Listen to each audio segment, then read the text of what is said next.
This is ACOFAE.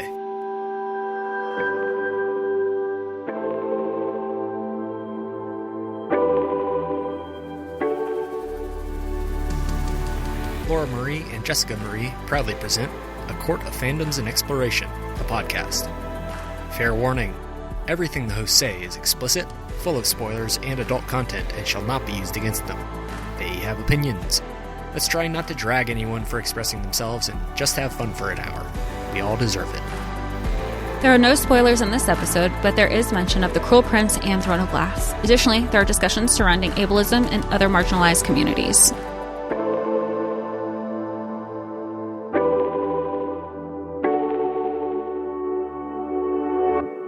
Hi, everybody, and welcome to A Court of Fandoms and Exploration, your weekly deep dive into the YA literature and fandoms that we love.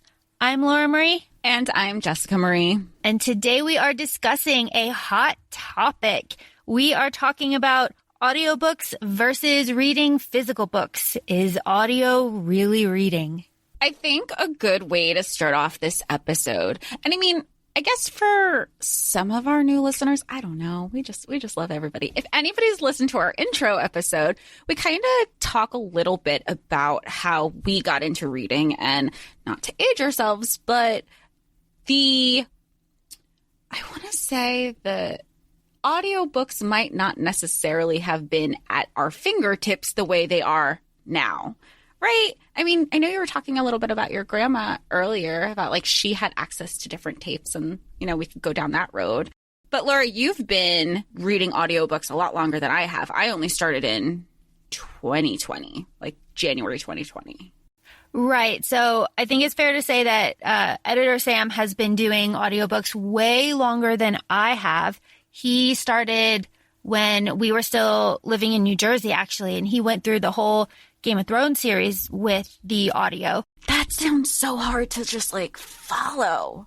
It is and it isn't, because Roy Dutrice is a fantastic narrator, and he says that using the audio version gave him his own experience with it, but he wasn't able to sit down and recognize the names and the places right away, just because he had never seen he had never seen the spellings of things. So right. That is, something that is discussed a lot. But I really started listening to audio, pretty much when I moved, because I didn't have a car and I was walking everywhere. Everywhere. And it gave me something to do. And I love audiobooks. I have always really loved people reading to me, especially when I was young and in school. So I think that was a big part of it too. Well, you've always, because again, from our intro episode, you would say you loved reading as a kid, but then it was really about finding what would hook you. And then once you were in, you're in, and you can't. And I think that's fair to be said about a lot of people who say, well, I'm not a reader. Well, sometimes maybe you just haven't found that thing that sucks you in yet, right? And I think especially as people who are into fantasy sci-fi, once you're in, you're in. And I remember I had, after I had switched into my career now, my first year in 2019 was completely dedicated to my role. I was working 15-hour days, absolutely loved it, still love it. But I wanted to bring that reading back into my life. However, I am motion sickness queen. So during the commute, you were well, try an audiobook. And I was I don't know. I can't pay attention. I was kind of listening to podcasts, or one podcast in particular, and you're just try it. So my first audiobook was Elvis Duran's Where Do I Begin? And it seemed like a good transition. You hear him on the radio. If anybody doesn't know, he's the biggest, and to me, he's the biggest radio host that's syndicated. I know some people might be Ryan Seacrest, but I respect the hell out of Elvis Duran, especially even more so with his biography. And there's something to be said about listening to biographies read by the person, And I think Editor Sam even said that to our favorite chef. Oh, God, Anthony Bourdain. We, Jessica, you and I and Sam and someone who shall not be named, went to an event with Anthony Bourdain, and we had his book, and you could take photo ops afterward and like kind of talk to him. And we waited till we were like the last ones in line. And, we went up, and Sam was like, I really love that you narrated your own audiobook. And Anthony Bourdain, rest in peace, rest in power, rest in everything. I love you. He goes, well, what the fuck am I supposed to do? Get fucking Jeremy Irons to do it? Direct quote. And we were just like, well, I mean, Jeremy Irons is badass, but yeah, you're right. Like it's interesting for a biography to hear it in that person's voice. It makes it very real and pretty wonderful. And, I feel like it makes it more, I don't know about everybody. If I'm reading a biography, I mean, even in school, I'm already bored, or even an autobiography. So I feel like when the narrator is the person, when the writer is the narrator, it's storytelling. You feel like you're a part of their life. And that's kind of how I felt with Jessica Simpson's book. Like, I could not read it, even though I did the meet and greet at Barnes & Noble with her. And it was great meeting her. I mean, we grew up with, like, seeing her on TRL. But hearing about it, I felt like I was hanging out with my best friend. I was like, yes, Jess, like, I loved it. I loved it. And then you just feel like you're just having one big tea sesh.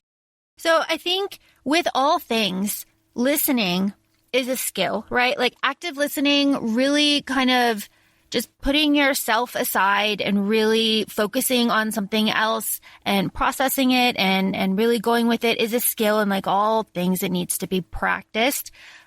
Jess, you had trouble with the physical books of ACOFAE, but with the audio, it like sucked you in. Yeah, I think part of that was also because what really kick-started my my love for audiobooks again last year. We started working from home in the pandemic, and then with my anxiety, I was like, I'm going to go for a walk a day, and I was like, I'm going to go for 2 walks a day, and it was training. It was really about training my ear.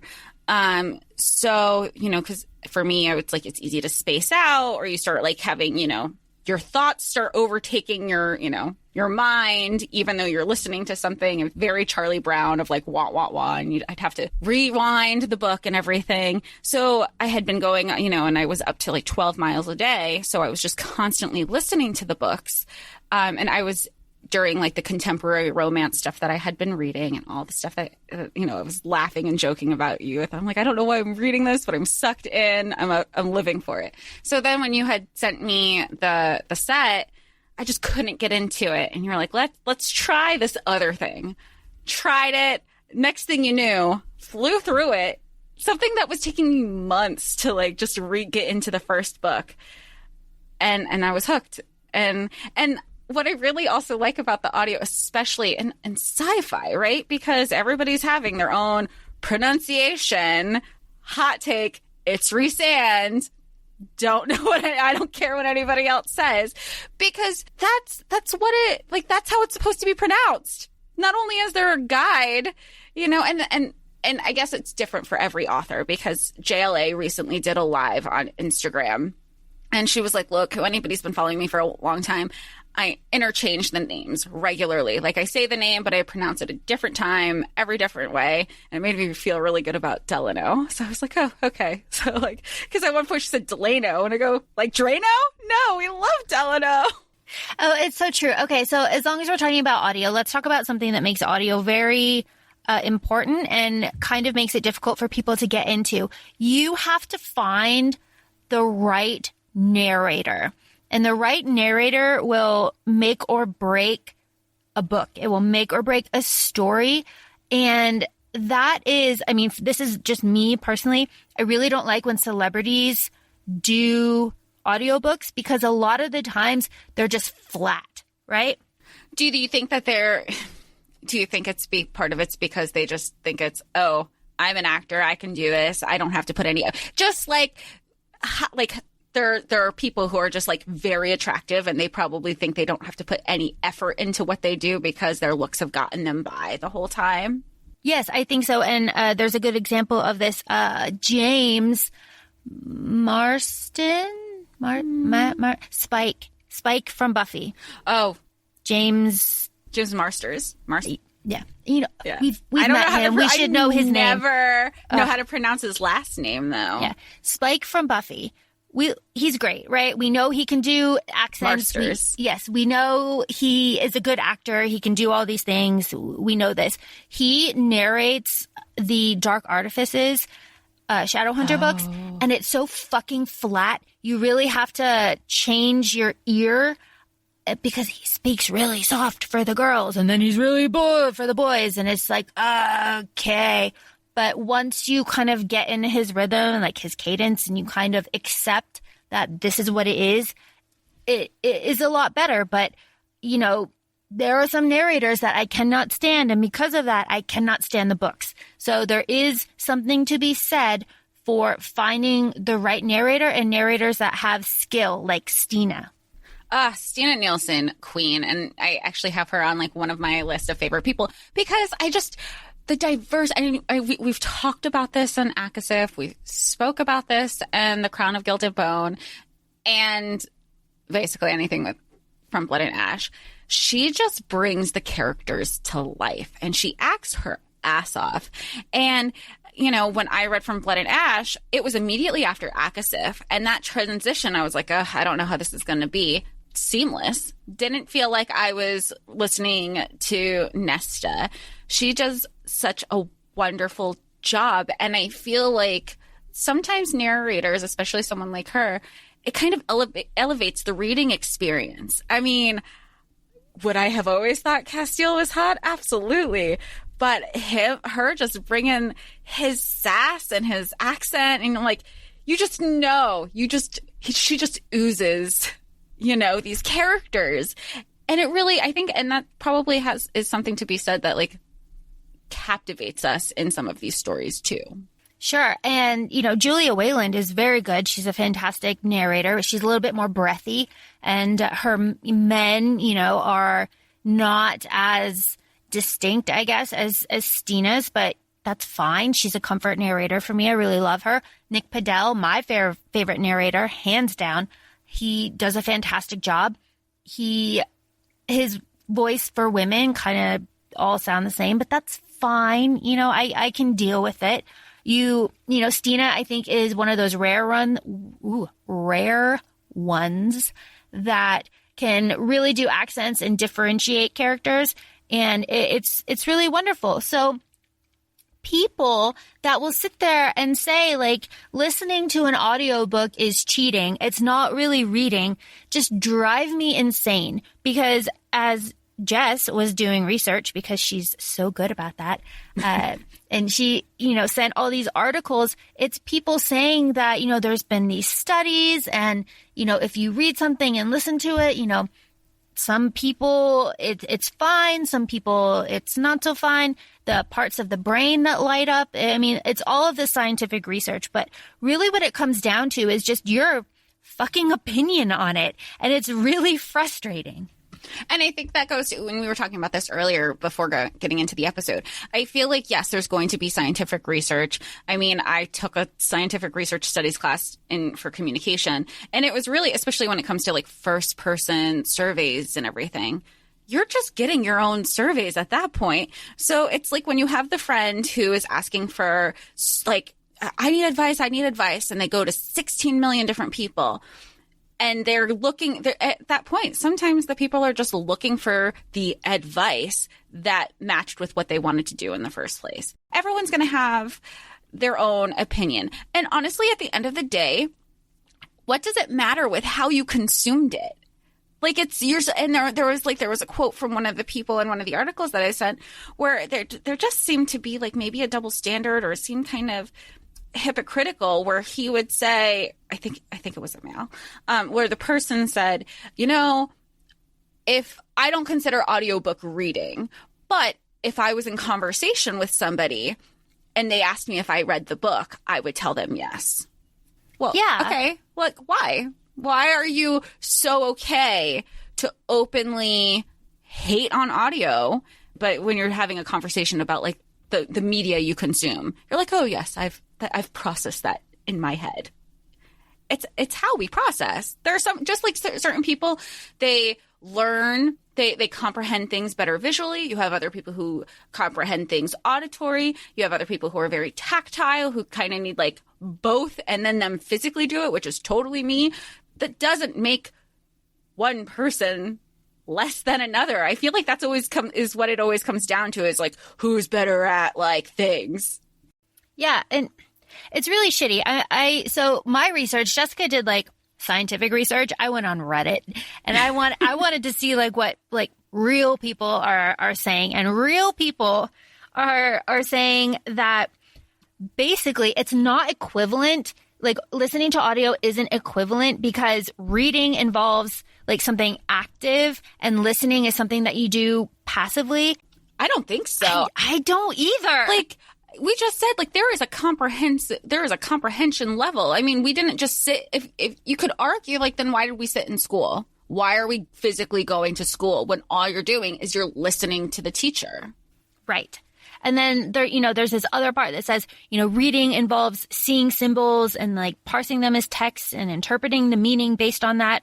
And and audio is like a different experience. It's like, okay, it's, okay. And then the other part, this is going to get me all worked up. So a lot of people were saying that like, yeah, audio is really good for like, fluff and like bullshit content. But if you need to learn something, then you need to have a textbook in front of you. It's like, I don't. And what if you don't learn like that, though? Exactly. That's like where I just keep defaulting to. Like, why do you have to? Think of people who sit in like genius people who sit in the classroom and are bored because they've already grasped the concept. It has nothing to do with looking at the book.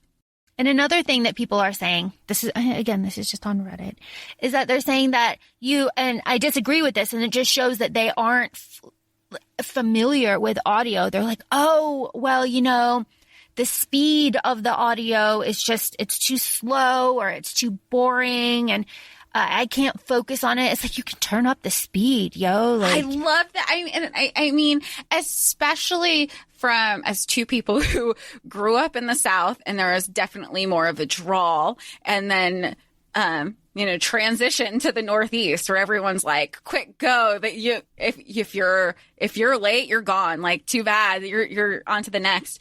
Where I'm just like, okay, get to the point. You could still enjoy it. And you could tell with our dialogue in our podcast, we're very quick, especially when we're really hyped up about something. So I don't understand the pace of it either. I just feel like some of it comes down to everybody having their own opinions and being respectful of their opinions. But you shouldn't be able, I just don't think that it's right to say, my way is the only way. Right. And there's, again on Reddit, I swear I'm going to stop talking about Reddit. There's people that are like, I don't get the innuendos and I don't get the sarcasm in audio. I'm like, wait, what? Okay, what? So I feel like you get them even more. That's how the characters come to life, is you can get those inflections and how, it's just like, when you're when you're texting back and forth, sometimes you can come across sarcastic and that wasn't the intention, so you could argue that I didn't realize it was supposed to be sarcastic in writing. Right. And I think it just, again, goes back to finding a narrator and a style that you can appreciate. And there's other people that are saying, like, I don't retain what I'm listening to because I need to see it in front of me and, like, highlight it and, like, make notes and stuff. And on the audio, you can, like, tab a bookmark, a certain part so you can go back to it.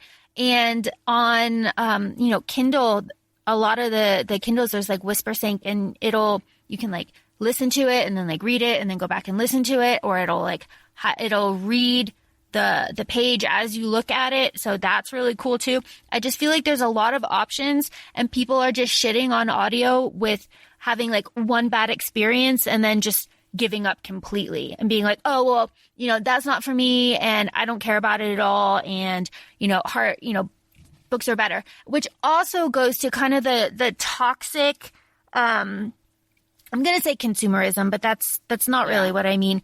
But like just the toxic culture of you aren't a real reader unless you have this like glorious bookshelf filled with all of these books, because that's what makes you a real reader, when you can physically hold it in your hand, which also kind of shits on people that only do ebooks, because for a really long time, because I live in Germany, I only did audio and ebooks so that I didn't have to like move them. Of course, that went out the window when I started collecting German books, but that is besides the point. And not just that, how about people who are marginalized with various incomes who might not be able to afford collections, or, books are expensive. Books are really expensive. And I love the New York Public Library. I got my card and I probably started crying because I was so happy. There are plenty of books. I think we could all say this, that we read books and the book is fine. It's great. But I don't need to keep it on my shelf because I'm never going to read it again. So why am I going to invest into certain things? That doesn't make me less of a reader because I don't have a shelf full of things. And like you said with the ebook, I remember when I was starting on Book Talk, it was so funny because you're seeing these people with beautiful collections, and then you just have us with the ebook, and you're like, oh, I mean, granted, the collections have definitely, I've learned that I'm like, okay, I'm going to collect the books that I love, that I know I'll reread, and have them. And then there are books where I'm like, you know what? That's fine. I can either have it in an ebook or like I return it to the library. That's like my first thing too now is I see if the library has it first, because I mean, that's how we're going to keep growing. But I really there's a lot of frustration into like, where does this piousness come from of who can be considered a real reader? Air quotes. Sorry if we're recording. It's so true though. And there's something to be said for Kindle Unlimited, which, if you have if you get Kindle Unlimited, it's pretty fucking awesome. It's all those free books. And sometimes it says like add Audible narration for 99 cents. It's like, yeah, I'm going to do that. Or, add Audible narration for $2. It's like, okay, I got this free book and yeah, I'll pay $2 for the audio. I had no idea. Cool. Yeah. You have to like search for it, but it's there. It says like, Kindle Unlimited with audio narration. I got, Cricket. What is the series with Cricket? Under darkened sky. I don't know. Cricket. It's a fine series. It's pretty interesting. But the only reason that I started reading that like 3-book series is because I was out of Audible credits and I didn't really want to spend any money. And it was there. I got it through Kindle Unlimited, and then the narration was, I'm pretty sure it was free. And that is fantastic and such a great way for people to access and have both versions in your library. And I never would have done that if I, one, wasn't so invested in like trying to find audio, but two, just didn't have like this tunnel vision of like, I can only have physical book copies because like I'm in Germany and my access to English books is very limited. I have to buy them and have them shipped in from bigger cities. And, that can really add up. So I don't know. I'm getting heated. And even when I remember you were moving over, I go like, when we were talking about books, you go, I had one copy. It was your favorite book. And then you said you kept with your ebook because of the collection, and and you leaned into audio even more. And even if we're looking from like a monetary perspective, there's an app that I use called Libby, and I connect my library card. And then when the pandemic hit and I was at my godparents', and I was like, hey, I like asked them to sign up for a library card so I can like get more libraries, like more access and more things. And they're also really good to just like, now you have options. And I think like the physical copies of the books were limited at that time because of the pandemic, and nobody would, like, the libraries really weren't open, but you can get your library card and stuff. You still get the ebook access. You still get audiobooks. The fact that they have like audiobooks, I think, is so So cool. Like and it's at your disposal on your phone, on whatever device.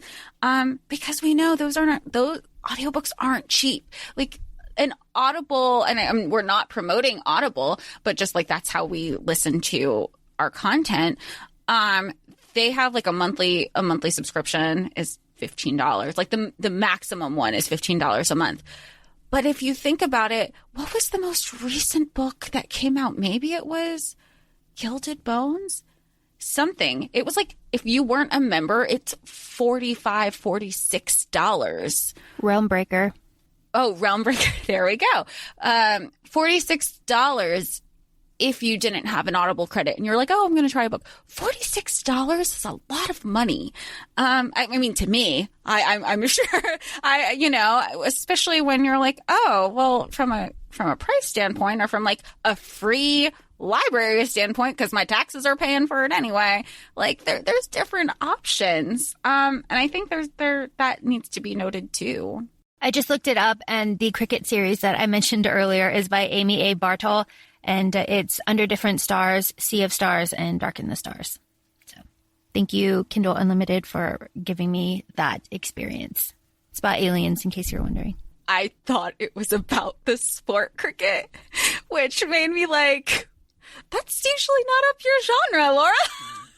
Yo, the main character's name is Cricket with a K. Okay. I really had this this British boarding school thing. Oh no. No, it's about aliens. That's why I was so confused. I was like, okay. See, that's more on brand. That seems... Keep it on brand. That's why I looked so confused. I was like, okay. Now people are going to be looking up books. They're like, oh, but now I wonder if there is a book series about... Oh, I'm sure there. I'm sure there's a really a popular one that keeps coming up on my FYP. I think my FYP is trying to get me back into contemporary romance. Is like this hockey player series. I don't know. They're like, oh, hockey. It's contemporary romance, and I guess there's some spice, but it's based around hockey, like various hockey players. I don't know, but I feel like that my FYP is trying to be like, hey, Jess, you want to default? You want to go back to your old ways of your jocks and your chads? And I'm like, no, I will not. So as long as we're talking about audio, and that actually just kind of made me think about it, is something that I know I struggled with at first, but that doesn't really faze me now, is when an audiobook is narrated by somebody with an accent. So Priory has that, and Legendborn has that, Red Rising has that, and there's 1,000 others. So that I can see as being off-putting for some people. It's kind of the reason why I am not a fan, don't hate me, of Mark Twain, because he writes colloquially, and that takes me straight out of the book, because I'm looking at how he's writing, and it's a bunch of apostrophes, and it's like, hey y'all, how y'all doing? Which is fine, but when it's written out, it's difficult, and my eyes are like, what is that? But hearing it is totally different. And I'm loving Legendborn.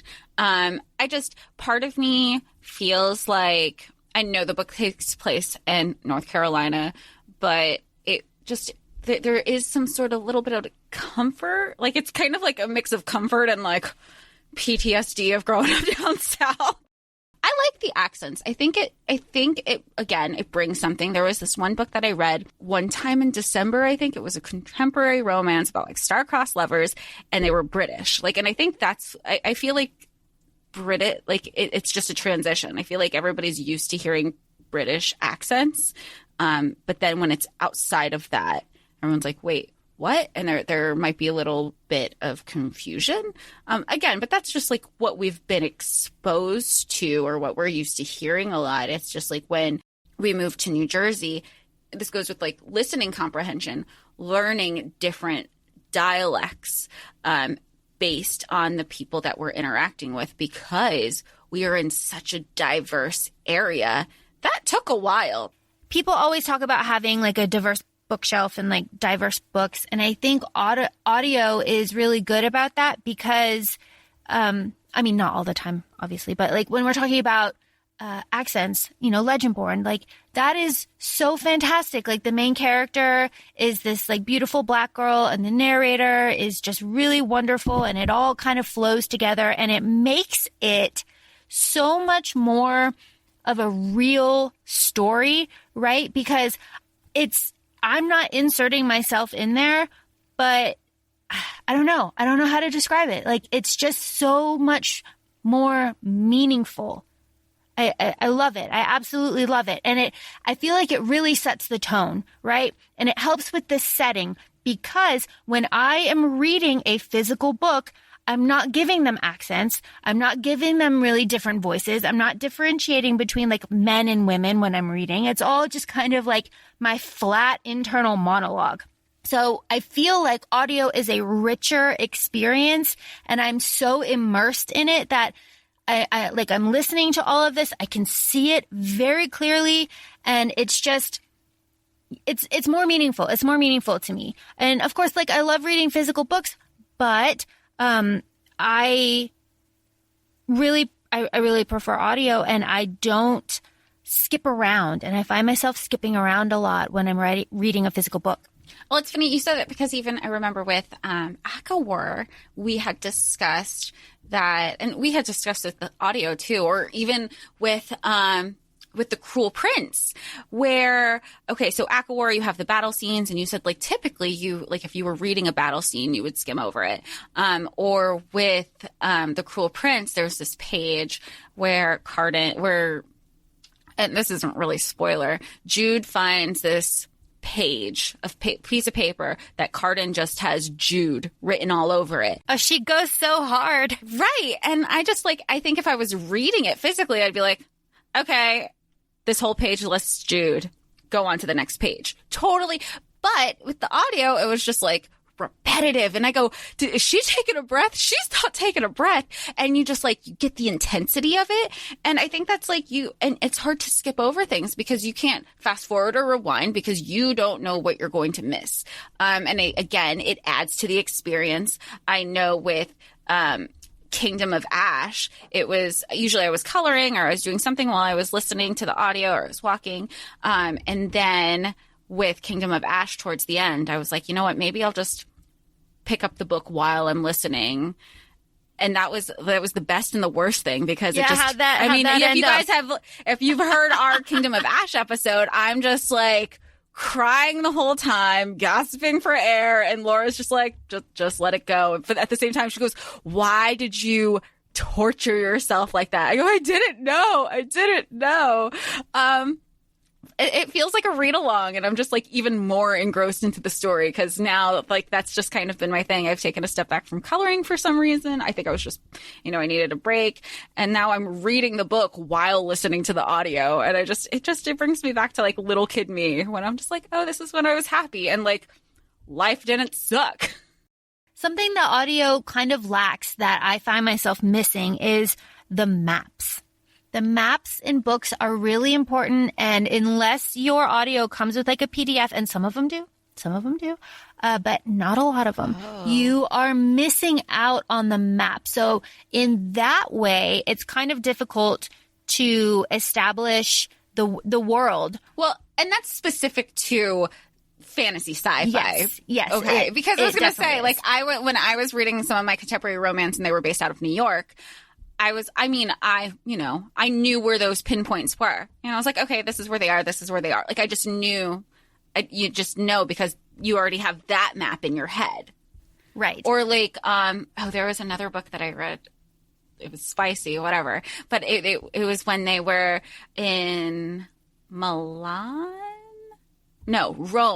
And they were in that Port of Vallarta area or wherever we stayed. I just like visually knew because they're real locations. Right. But when you're in fantasy sci-fi, you're like, you have to pull up the map, you have to figure it out, or I don't know. Yeah. I feel like maps is one of those kind of arguments where I could be like, okay, a physical copy would be great. However, you can just like fucking Google that. Right. Unless it's like a brand ass new release, right?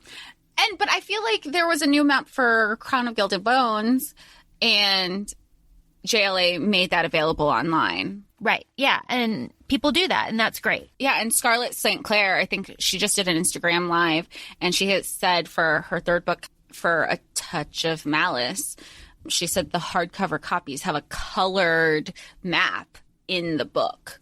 So, that's cool. But again, if you go to her site directly, you can pull up the map. Yeah, and you can buy very beautiful maps on Etsy. I still need my Prithian map. There are maps. There are maps available. So if you just want to do audio, like it can be done. It's not like, I need to buy a physical copy for it. But sometimes it is nice. It is nice. And this is another thing. A lot of people on Book talk about they have this, massive to read list, right? And they have stacks and stacks of books. They're TBRs, yeah. Yeah, that they can't get to. I think audio is really good for that, because not only are you able to kind of blow through a huge amount of books, if you have the time, obviously this is all like time related, but you're not, at least in my case, I'm not buying books and not reading them just because of the credit kind of situation that we use on Audible. I don't waste, I'm going to say waste, and I don't mean that in a mean, horrible way. I'm not wasting money on books that I'm not reading. I'm only, and you can return books on Audible too. We recently did that. We recently did not finish a book, and we returned it, and we got Legendborn, and, obviously I'm done with it. Jesse will be done with it tomorrow. So I think for, I don't want to say waste, but it is kind of sad to have a massive to read list and then not doing it. Right. And then stacking books on top of more books, because that is what the culture is. Right. Do you think it's a cult? Is it like book culture, like reader culture? Or do you think that there's this kind of, I don't want to say keeping up with the Joneses, but sometimes I wonder if there's like this innate competitiveness between some people. I'm not saying that it's a huge thing, like it's with everybody, but like I know for like on my Goodreads, I have a TBR. I'm not someone who's like, I have to read this book. I basically say, oh, this looks like a good book. I'll mark it because I might forget about it later. And that's happened where we've been in, like, especially before fantasy sci-fi and really like leaning into you and seeking out like your advice, Laura. I was like, I don't know what to read now. And I'd say like, oh, like, let me see what's on my list. And then I would cross-reference to see if it was, available at the library and go from there. And that was that. It just seems like some people are like, oh, look at all these books that I have to read. You don't have to read them. It's just kind of like they're there, they're not. But like I would feel bad if I had all these books on my shelf. I have two or three physical books that I have not read. And one of them is a biography. And I'm like, I'm going to wait for you to go on sale on audio. Like, it's good it's good to have because it's a work-related book. I don't know. I'm looking at my, wish list that I have on Audible, and, none of these are like, I don't know. Oh, the Poppy War. I really want to read the Poppy War. But it's just nice. I don't know, because I'm a naturally competitive person, and I actively try to stomp that down because it's not my best self, and I'm aware of that. So yeah, I don't know. I think I have a huge wish list on my Audible, but it's mostly because I found out that you'll get an email when that book goes on sale or something. I was like, oh, if it's $3, if it's $5 today, I think of all the times I've probably wasted money at Five Below or at the dollar store. And I'm like, I'm going to get much more happiness out of a $5 book than I would for a $5 piece of candy or something or gag gift at Five Below. That's kind of how I see it now. Or it's stuff that, you know what, I read from the library and I still really, I want it again. I just don't want to pay full price. So talking about Audible, or not Audible, but like the audio, a lot of people throughout like the articles that we read and just like me like perusing Reddit, they're like, you know, you do the audio when you're doing mundane tasks, which is exactly what I use it for. And they were like, you know, but you don't really retain the information. And there is one aspect where I agree with that. So I was reading Lady Midnight, which is a Shadowhunter book, and reading it, I say, listening to the audio because it is the same for me. This is the hill I will die on. And I was also playing a video game. I don't remember which one. And I had to turn the volume on the game down all the way because I was getting distracted by like what was going on in the game because it's like activating two very different parts. I feel like, I don't think scientifically this is true, but like I felt like it was activating two different parts of my brain. Like I'm visualizing the story and like comprehending everything that's happening in the book.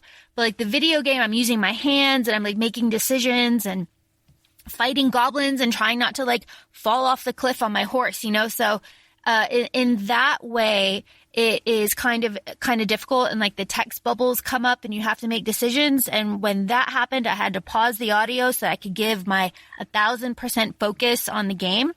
But when I'm just walking to the grocery store or walking around the fields, they brought the cows through town today. It was pretty cool. This is something annually that happens where I live. They bring the cows down. And, but you know, like when you're doing that, I am so happy to have audio. And also it's fantastic because my headphones kind of like stick out of my ears a little bit, and it's an indicator to not talk to me, which is also great. And, you know, it's funny you say that. And I think it also depends on the type of book that you're listening to, because there are times, especially last summer when I came back from furlough, there were times where I was like, oh, I'll finish it during work. I'll finish this, or I'm going to finish a book during work. And I'm able to listen to certain things that I don't feel like I need to be completely immersed into. And that, so I would fly through books when I was working. However, with especially fantasy sci-fi, I find myself saying, okay, I'm not listening to that in work because I feel like there's a lot of components going on. And, you know, I've been seeing in different author groups on Facebook specifically, because if you go to their website, they'll be like, oh, join an interactive group here, and it's typically, it brings you to Facebook. And, you know, I know a lot of people don't have Facebook. I know a lot of people do. I think it just depends on like where you want to gauge the interaction. But people will say like, you know what, I have a commute to work, and I do want to read books, and I don't want to miss out on certain experiences because I can't, you know, physically look at a book and drive. But you want to kind of, and Laura, we've been talking about like that, what was it called? Like sleep revenge, where you're so tired, but you don't have any time in the day for yourself. So you're trying to maximize, like you're up at like 2 a.m. or something, just so you can have a little bit of like quote unquote me time, because you can't. So I find myself doing that a lot, and I know I'm not the only person. And I feel like audiobooks kind of bring you back to have a little bit more of that me time. But that's not the only thing. I mean, think about people who, to say listening to a book isn't reading. Well, what about people who want to listen to like these new releases that don't immediately get made into Braille, who are, you know, seeing, you know, who might be visually impaired? Do these people to get an opportunity to be a part of the experience and share and the excitement of things that they love, or they have to hold off because, oh, well, you know, that'll come around in a couple of years, because even the audiobooks don't come out immediately, you know? So I don't think it's fair to kind of to isolate people. It's ableist. It's absolutely ableist. And I have a whole rant on this about printers, which is like not physically like owning a printer and that being classist and ableist, but that's a whole different thing. But my grandmother, who recently passed, but she lost most of her vision 4-5 years ago, and reading was something that she loved. She lived in a assisted living facility for a couple years, and she was me and I was her. We were the same person. And my mom, who is not like us, was like, you need to go out and meet people and like go down and like make friends. And my grandma would be like, fuck you. I have all these books, like suck a dick. And, I love your grandma. Amazing woman. But she was very, very upset when she lost most of her vision because she couldn't read. So what we did for her is enrolled her in the program of her getting audiobooks. Of course, for her, because they were, for the blind, it's a specific program. You get 3 books and they come in like special packages, and you had to have the very specific player that would play these cassettes. And it's very simple so that a visually impaired person can work it on their own and give them a sense of independence at a time when well, at least this is, all from my grandmother, felt like her independence was being stripped away. So her being able to be like, yes, I want this book. And we had her fill out this survey and, what kind of books does she want? And she was very specific. She would DNF a couple and then have me write like an angry letter, be like, this sucks. This isn't, in the genres that I wanted. Why'd you give me this crap book? Or, wait, what was her like genre that she leaned into? Historical fiction. Oh, okay. That's very, that you guys really, that's awesome. Yeah. Historical fiction was her jam. So, she loved it. So we had her, with all the historical fiction things. So if you were to say, Grandma, I don't really think you're reading books. You're just listening. I mean, she would have smacked you upside the head. Because one, how insulting. She can't physically read a book. She's listening to a book, and she would be like in her chair, wrapped up in her shawl with her big ass headphones that we got her on. And, her eyes would be closed, and we would come in and be like, Grandma, do you need anything? And she gets so pissed. She's like, pause the book before you talk to me. Like, she's so in it, And then it's like on TikTok, you're interrupting, like, I'm going to my mind palace. Yeah. Like. Yeah, and it was such a thing. And then we would talk to her, and she'd be like, no, I don't need anything. Go away. It's really good. Now rewind it for a little bit, And then, so. That's me. I'm like, oh my God, leave me alone. I was just like, don't interrupt me. Don't interrupt me. Yeah. So I think the people that are having this conversation about like, oh, well, audio isn't real reading are younger people that maybe don't have this experience of having lived with somebody that has had their vision take away, or somebody that, is disabled or handicapped. My mom likes handicapable. That's her word. She is also disabled. So it's just, it makes me really angry. So, everybody has these different like lived personal experiences that kind of influences how they consume things, and like consuming media is different for everybody. So to say to a 98-year-old woman that she's not actually reading something because she can't physically read it is just so infuriating. And I feel like the people that are having these arguments like on Book Talk and just like, Bookstagram or whatever are just coming from this weird place of privilege and like ageism. So I don't know. I don't want to get fired up about it. No, I mean, but it's something to be fired up on. And like you said, that there is a privilege that comes with it, especially, whether you were born able to, visually impaired or not. There is, you want to have some sort of sense of control and independence in the media that you consume. And then at the same time, you also have people who, we are privileged that we get to listen to this. We're privileged that we're able to physically read a book. There are people who who have not been given the tools to learn how to read, who do not know how to read. So are we going to tell them, well, you listening to this you're not really reading the same book. You're not really enjoying the book the way it should be enjoyed. Who gave anybody the right to tell you how you should and shouldn't consume media? Well, and let's all just remember that oral histories and like all of that. That is before people like wrote stuff down. That is how things got passed down. So like we had this like really rich oral history culture that's how we all started. And then we developed, writing, and we could do all of that. So, it's, I don't know. It's just like shitting. It's like shitting on this thing that we all had in our past. And then, it's just the fucking ableism and ageism and privilege of it that just drives me insane. Ugh, God. Now I am all fired up. No, I think it's something to be fired up about. I know, like, initially we were like, this is going to be an episode about, like, audio versus physical, but it's really coming to the defense of audio because we both consume, and I'm somebody who does read the physical book still, and I enjoy the audio, and it is a learned skill, and you're reaching a wider demographic, because I think this also goes into finding the books that you like. There are people who maybe they had a terrible experience reading. I mean, I think of like there are families who use reading as punishment.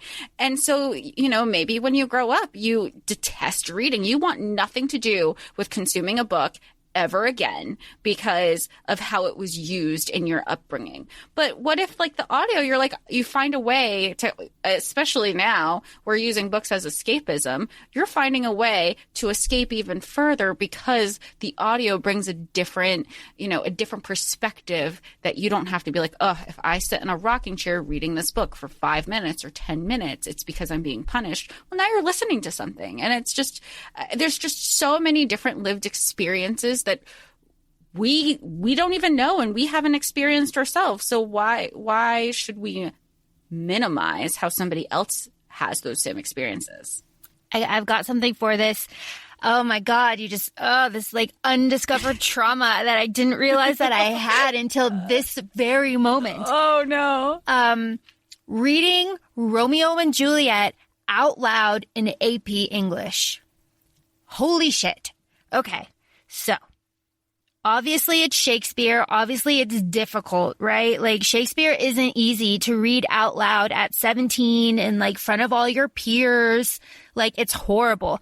And reading out loud in a classroom where you each have to like have a paragraph and go around the room is exactly where my anxiety started in like grade school. And you're counting the paragraphs to be like, okay, that I gotta practice. Do I know this word? Like, I don't want to sound stupid. How awful was it when that person that you were expecting for like paragraph 3 goes to the bathroom and you've been practicing paragraph 4 and now all of a sudden you have to do paragraph 3 and that's not what you prepared for? And not only that, just in class, like when you get to the kid that just isn't comfortable reading out loud and or they have a stutter or they have like some sort of issue.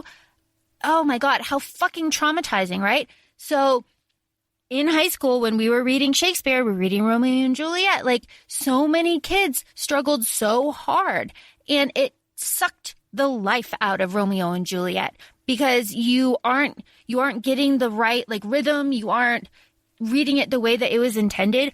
But holy shit, you put on Baz Luhrmann's Romeo and Juliet, we're sobbing, right? We're in it. We're like, oh, that means like, fuck you. Or like, that's a dick joke.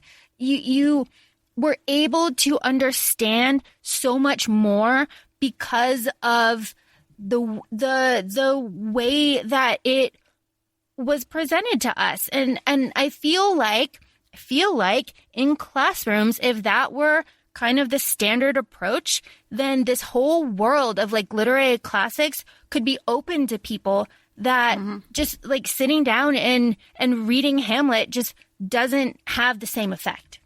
I mean, just classics in general, too. Maybe it's just me. I know one of our friends, she loves the classics. Like, she's deep into it. That's always going to be her stuff. But it turns you off from them. I don't need to read Romeo and Juliet. I got Baz Luhrmann. I don't need to I don't have to I don't have to read Macbeth because I'll just go see it at Sleep No More. I'm very, because I don't want to say they're boring. Because that I know would offend some people. They're just not for me because the cadence and the prose of how things are written is just not a style that I follow. Also, Shakespeare in Love is a really good movie if you are interested in this. Shakespeare in Love is like... That's the one with Gwyneth Paltrow, right? Yeah, she won the Oscar for it, but it just kind of goes through, obviously it's not like factual, but it goes through and like how he writes Romeo and Juliet, and you get the process, and you get the tone and the inflection and the accent and the emotion behind it.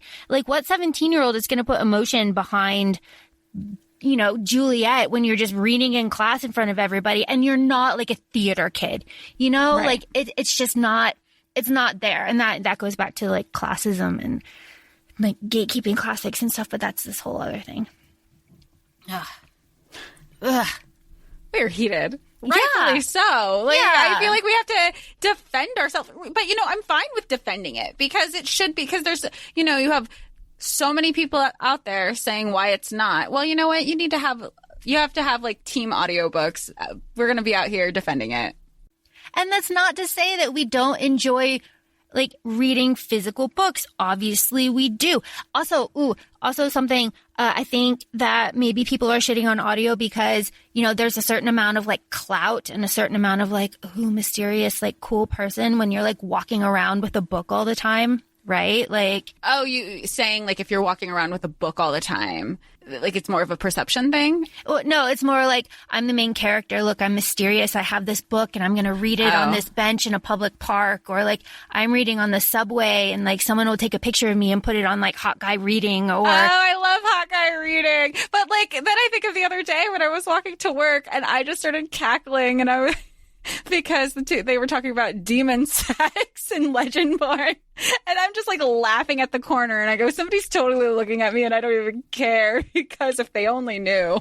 Right. But if you had the physical copy in front of you, they'd be like, oh, her book is funny.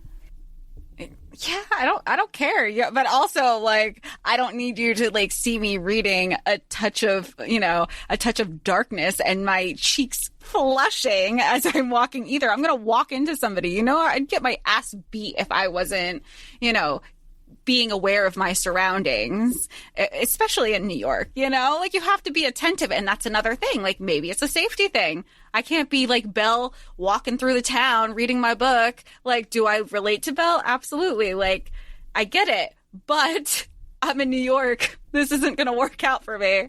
But that also speaks to books as like an accessory, right? Like, I have my purse, I have my hat, I have my sunglasses, I have my book in my hand. Like, yeah. I mean, it's a whole thing. And like, maybe that's because of the like culture and the community, like the main character mindset or I don't know. I guess I've never seen myself as the main, even in my own dreams. Like, I've either. always, it's like I have, I'm like always I'm thinking the friend. I'm always the friend. Like I've cock-blocked myself so many times.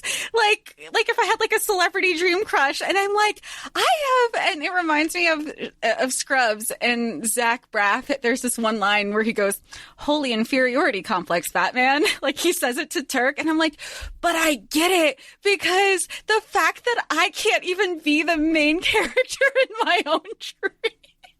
Same. I'm always the weird friend. I'm always like, you go right ahead. I got this. Like, I don't know how to be the main character. More main character energy, please, Revolt. Like, everybody's main character energy, but my own, because I don't have it. Aylin, Bryce, like, let's do this. Interesting that you bring up Elizabeth Evans, who does Crescent City and does all of Throne of Glass, really wonderful. The information that Rowan has an accent, right? Yeah. Elizabeth Evans does not give him an accent, a specific accent. Okay, so right now, I think, and maybe it was partly because Sarah had said it in something, is that Rowan would have a Scottish accent, and totally here for it, love it, yes please, more. But I think I would also be offended if somebody tried to do and did it badly. Yeah, and did it badly. I just know, like, you know what? Because also, especially if, depending on how you're reading it, if you want to read it in a Scottish accent, go for it. But not everybody can, and I'm not going to try to. I love the songs. I love TikTok bringing Rowan to life even more. I think that's just attributed to how we consume the media, even if he has an accent. But this also goes to if you're just physically reading, some people can add that in. I think there was somebody on TikTok. I want to say her name's Hannah Nicole. She's doing all the really good, oddly specific book tropes and like her own like enemies to lovers scenarios that I've absolutely been loving.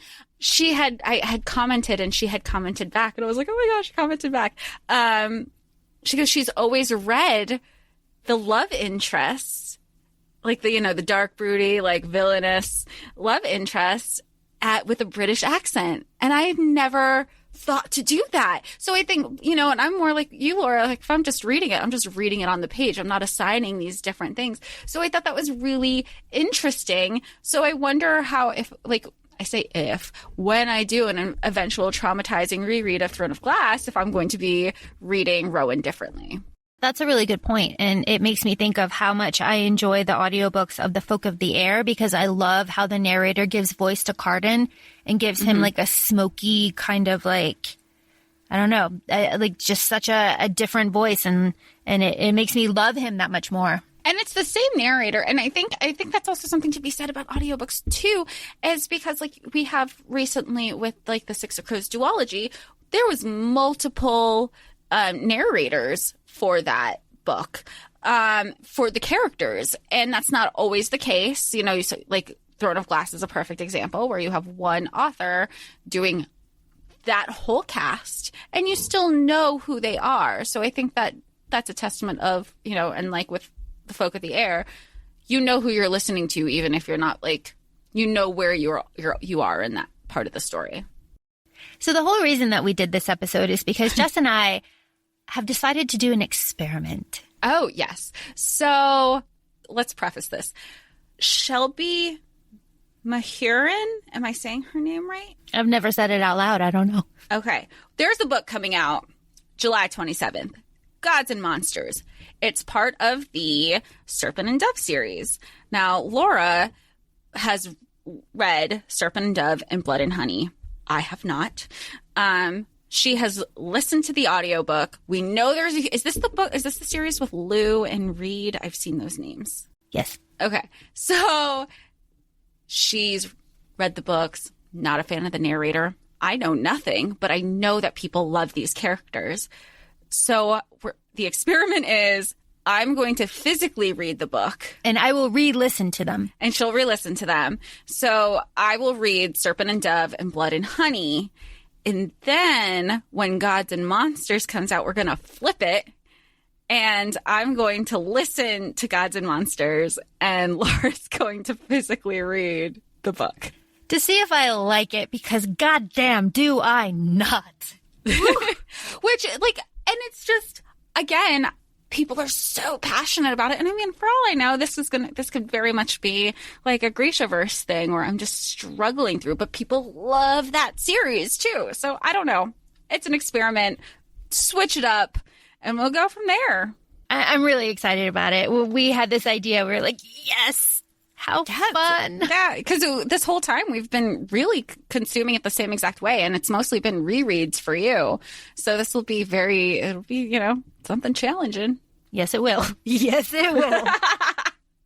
I love you're like, you have this idea. And then we're like, well, yeah, let's do it. But like, whoa, shift, Well, and that is part of our brand, A Court of Fandoms and Exploration. We are open to everything. Yeah, we're exploring. Yeah. I mean, that's the whole point of it. So thanks for joining us this week.